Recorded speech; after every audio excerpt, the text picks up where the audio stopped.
मित्रों, सिंह की सी पतली और लचली कमर वाले पीताम्बर धारण किए हुए शोभा और शील के भंडार सूर्य कुल के भूषण श्री रामचंद्र जी को देखकर सखियां अपने आप को भूल गई। एक चतुर सखी धीरज धरकर हाथ पकड़कर सीता जी से बोली, गिरजा जी का ध्यान फिर कर लेना, इस समय राजकुमारों को क्यों नहीं देख लेती।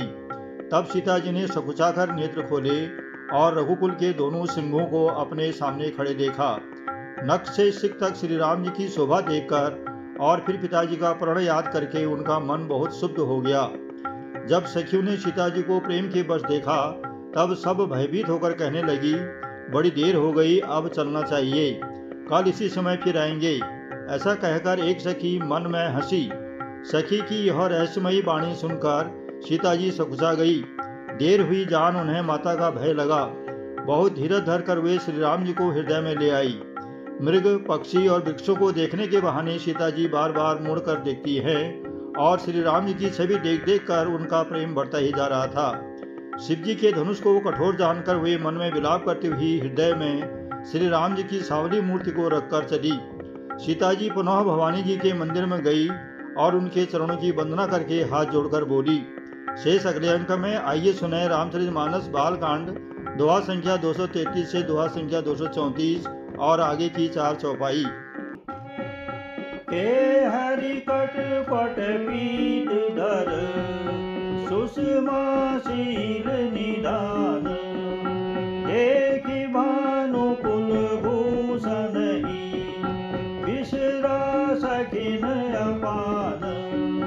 हरि धीरज एक आदि सयानी, सीता सन बोली गही पानी।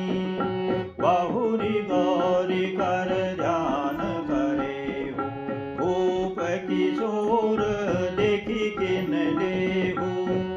सकुचि सिय तब नयन उघारे, सन्मुख दो रघु सिंह निहारे। नख सिख देखी राम क शोभा, सुमिरि पिता पनु मनो अति शोभा। पर बस सखिन लखी जब सीता, भयउ गहरु सब कहि सविता। पुनि आउब यही बेरी अकाली, अस कही मन बिहसी एक आली। बूढ़ गिरा सुनि सिय सकुचानी, भयउ विलम्बु मातु भय मानी। धरि बड़ी धीर रामूर आने, फिरी अपन पौ पितु बस जाने। देखन मिस मृग बिहग तरु, फिरई बहोरी बहोरी। निरखी निरखी रघुवीर छवि, बाणई प्रीति न थोरी।